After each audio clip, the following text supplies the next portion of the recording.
오늘 이제 우리 내 생애 최고의 30일 29번째 시간입니다.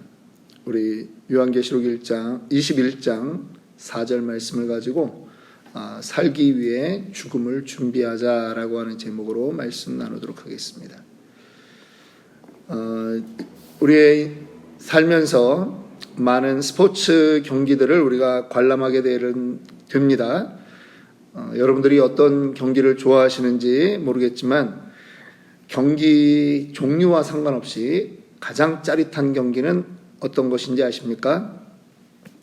내가 응원하던 팀이 막판에 역전승할 때가 어떤 경기든 간에 가장 재밌고 짜릿한 그러한 경기입니다.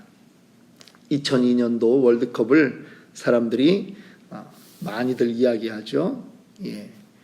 가끔 유튜브에 짤로 이렇게 돌아다니는 그러한 마지막 골 넣는 장면 이런 것들이 돌아다닙니다. 안정환 선수의 그 헤딩 슛을 하고 나서 반지에 키스하던 그런 장면들도 나오고 있습니다. 지다가도 혹은 무승부처럼 그렇게 끝날 것 같은데 역전으로 이기면 정말 기분이 좋습니다. 여러분, 우리가 살아가고 있는 이 인생도 한편의 경기와 같습니다.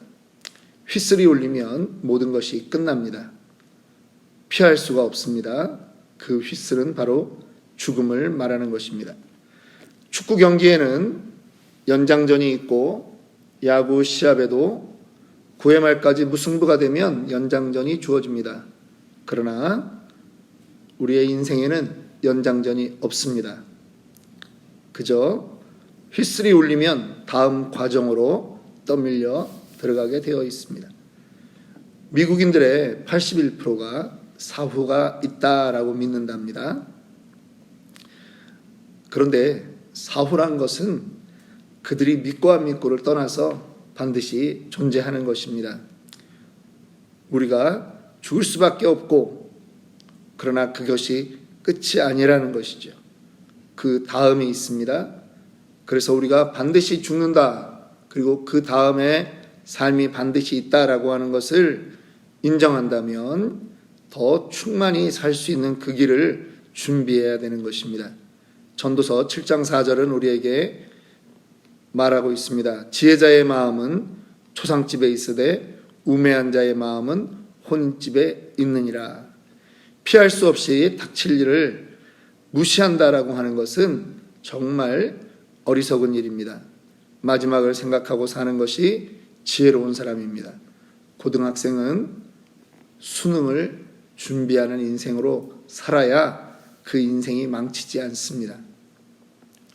고등학생이 되었는데 수능과는 전혀 상관없는 듯이 그렇게 살면 안 되고, 미국에 와서 고등학교를 다니는데 물론 요즘은 제도가 좀 바뀌었다고 하지만 SAT를 무시하고 살면 안 되는 것처럼 말입니다.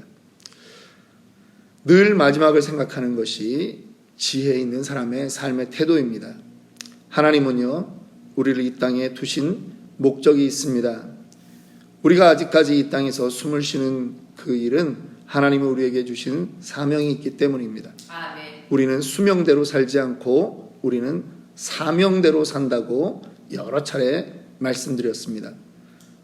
모세의 인생을 보십시오. 120살 사명이 다하는 순간 하나님이 그를 데려가시는데 느보산에서 그가 죽을 때 그가 기력이 쇠하지 않았다라고 말하고 있습니다. 사명 따라 산다라고 하는 얘기를 하는 것입니다.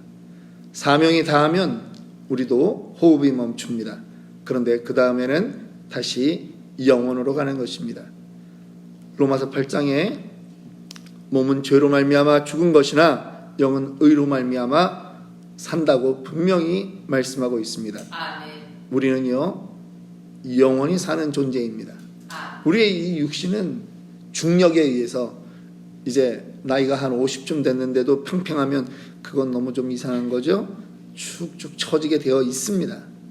그거 가지고 실망할 일이 없습니다. 그럴 때 내가 갈 때가 됐구나, 점점 그때가 다가오는구나, 그 마음으로 준비하면 됩니다. 그런데 우리의 몸은 노후되고 우리의 몸은 쇠퇴하고 우리의 몸은 썩어질지라도 우리의 영은 불멸이에요. 그런데 영원히 불멸하는데 사는 장소가 둘 중에 하나로 결정되는 것을 우리는 믿고 있습니다. 우리는 잘 알고 있죠. 우리가 죽는 순간 천국잔치가 일어나든지 아니면 그저 끔찍한 분리가 일어나든지 둘 중에 하나인 것입니다. 천국과 지옥은 단지 우리의 믿음 속에 있는 것이 아니라 실제로 존재하는 것임을 우리는 확실히 알고 이것을 믿습니다. 아멘. 어디서 영혼을 보낼지 누구에게 달려 있습니까? 우리의 선택에 달려 있습니다. 하나님이 우리에게 주신 그 자유의지로 우리가 선택하는 것입니다. 그런데 그것은 살아있는 동안에만 가능한 것입니다. 그런데 우리가 정말 신자라면, 정말 하나님을 온전히 믿었다면 우리가 가 있는 곳은 어떤 곳입니까? 오늘 요한계시록 21장 4절에 말씀합니다. 모든 눈물을 그 눈에서 닦아주시니 다시는 사망이 없고 애통하는 것이나 곡하는 것이나 아픈 것이 다시 있지 아니하리니 처음 것들이 다 지나가겠음이로라. 아멘. 여러분, 죽음이 우리에게는 축복인 줄 믿습니다. 아멘. 우리에게 죽음이 두려움이 아닌 것입니다. 그래서 특별히 미국에 와서 많은 장례식을 참석해 보니까 이게 한국하고는 좀 다른 게 분명한 게, 한국은 3일장이라고 하는 거로 이게 너무 고정이 돼 있으니까 그 슬픔을 다 억제하지를 못하는 거예요. 너무 그냥 황망하게 다 이런 일들을 겪으니까 한국은 슬픔 속에 장례를 치러요. 그런데 미국은 이 가족들이 예를 들면 뭐 한국에 떨어져 있거나 동부에 있거나 그러면 우리가 서부에 살지만 그 가족들이 오는 시간을 전부 다 기다려줍니다. 이게 일주일이 됐건 또 뭐 길면 2주까지도 그렇게 기다려줄 수 있습니다. 그러다 보니 그 시간 안에 또 고인의 그러한 이 땅에서 살았을 때의 그러한 추억들을 다시 한번 생각하고 의미를 생각할 여지가 있는 것이죠. 그러다 보니까 좀 슬픔의 감정도 조금 누그러지고 이제는 오히려 잘 보낼 수 있는 그러한 것이 이 미국의 장례 문화인 것 같아요. 여러분, 사람들이 때로는 천국에 대해서 말할 때 이런 말 하는 것을 듣습니다. 아니, 천국에 가면 뭐 하지? 하나님과 영원히 예배. 아유, 또 예배를 해? 마치 사람들은 천국도 우리가 어디 신화나 전설에서 나오는 그런 것처럼 구름 타고 논일다가 또 심심해지고 따분해지고 지겨워질 수 있는 그런 장소로 생각하는데, 그건 하나님을 정말 모독하는 것입니다. 하나님이 그렇게 따분하신 분이 아니십니다. 하나님이 천국을 만들어 놓으신 그곳에는 모험과 흥분과 기대와 찬양과 정말 감사가 가득한 곳, 어떻게 내가 이곳에 왔나, 정말 안 왔으면 큰일 날 뻔했네 하는 그 마음이 하루에도 12번 정도 드는 그러한 곳이라는 거예요. 인간적인 언어로 이 요한계시록에 사도 요한을 통해서 천국에 대해서 표현해 놓은 것은 그저 정말 인간의 눈으로, 인간의 언어로 표현할 수밖에 없는 그 한계가 있다는 거죠. 황금길을 우리가 거닐게 된다. 진주로 만든 문들을 우리가 보게 된다. 정말 이 땅에서 그 당시 1세기에 사도 요한이 그 살았던 그 시대의 배경에 가장 최고의 것으로 소개할 수 있는 것이 바로 그 정도 표현이었다라고 하는 거예요. 그런데 그곳에서 또 일어나고 있는 일들을 우리는 생각해야 되는 거예요. 뭐가 일어납니까? 완벽한 재회가 일어나는 거예요. 결정적으로 우리는 그곳에서 내가 가장 사랑하던 예수님을 만난다라고 하는 거예요. 그래서 제가 계속 강조하는 거예요. 믿음 생활 편하게 하지 마라. 믿음 생활 편하게 하지 마라. 예수 묵상 편하게 하지 마라.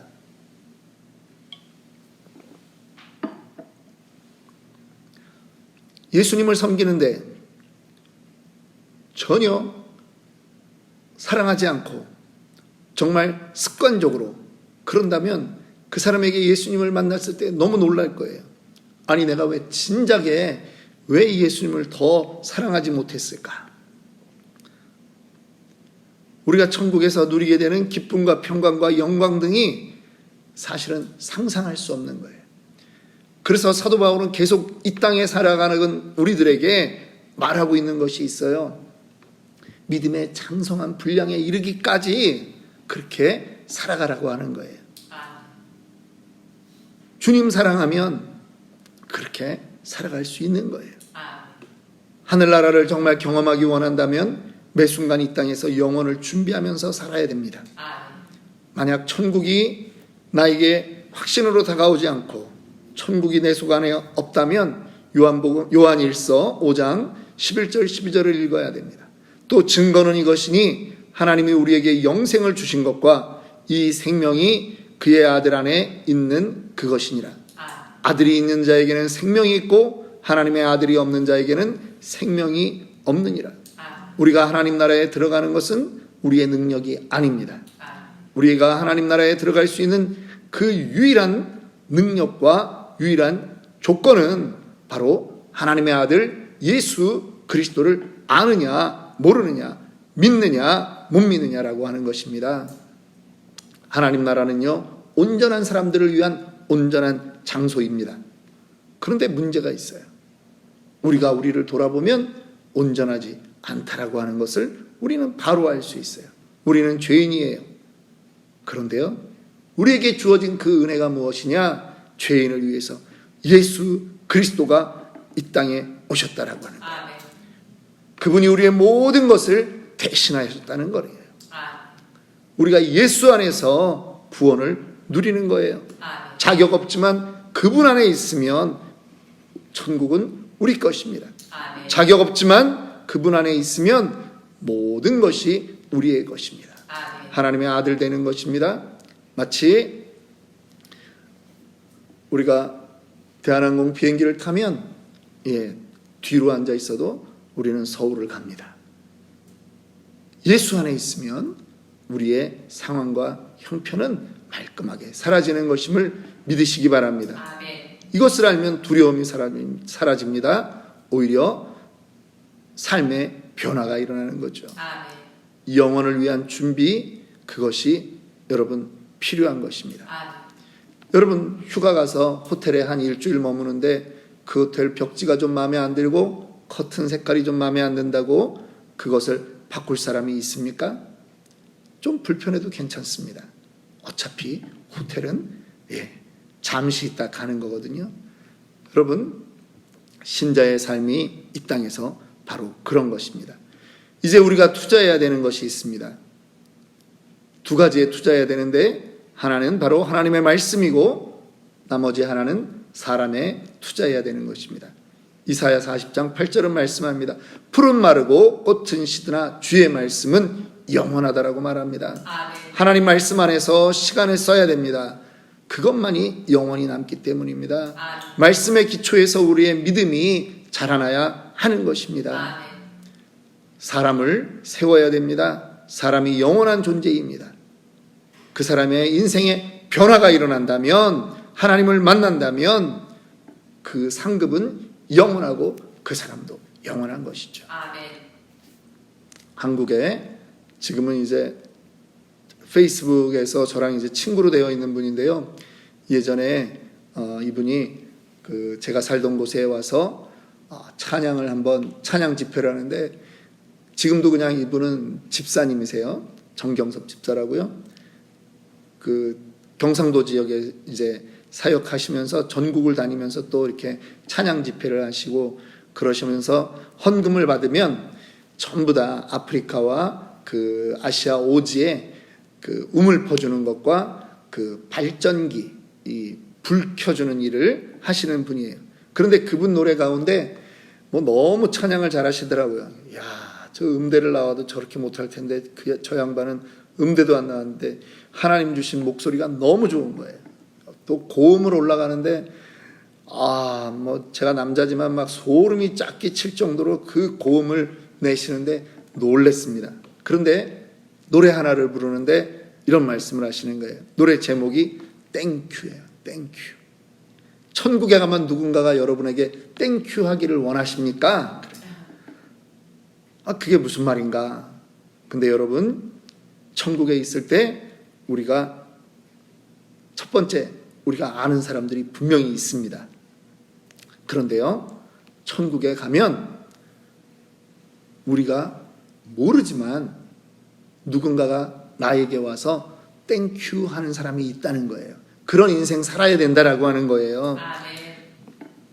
예를 들면 제가 초등학교 1학년 그 학교를 들어갔는데 박정희라고 하는 여자 선생님이 교회 가야 된다 이 얘기를 하도 해주셔가지고 제가 2학년 때부터 신앙생활을 했어요. 천국에 가면 제가 그 선생님에게 땡큐 할 거예요. 근데 그분이 제가 교회를 다녔는지 안 다녔는지도 모르고 1학년 이후에는 만난 적도 없는 거예요. 이 땅에서 만난 적이 없어요. 그런데 천국 가면 만날 거라는 거죠. 근데 우리가 누군가를 전도했을 때, 우리가 어떤 영혼에 정말 위에서 기도했을 때, 혹은 우리가 지나가다가 누구에게 따뜻하게 전해준 혹은 적선했던 돈이든지, 그가 어떤 계기로든지 정말 인생의 변화를 겪게 된 그러한 일들에 우리가 참여했다면 그 사람이 우리를 땡큐하게 된다라고 하는 거예요. 우리가 이 땅에 오래 살지 않습니다. 그런데 사는 동안 우리가 해야 되는 것이 있습니다. 사람의 변화에 투자해야 된다라고 하는 것입니다. 우리는 우리의 인생만 준비하는 것이 아니라 다른 사람의 인생도 준비시켜야 될 그러한 책임이 있다는 것입니다. 천년만년 이 땅에서 살지 않습니다. 이 땅에 정주면 안 됩니다. 그런데 세상은, 사탄은 우리에게 자꾸 이곳만 바라보게 만든다라고 하는 거예요. 우리는 이것을 거부하고 우리는 오히려 이 땅을 살되 우리는 천국을 소망하며 살아야 하는 것임을 믿습니다. 죽음을 준비합시다. 더 살기 위해서 죽음을 잘 준비하는 것입니다.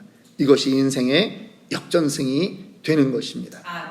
누군가를 세워주는 그 일에 또 준비해야 됩니다. 오늘 그러한 결심을 하는 저와 여러분들 되기 원합니다. 오늘 숙제 있습니다. 하늘나라를 어떻게 내가 상상하고 있는가 한번 적어보면 좋을 것 같습니다.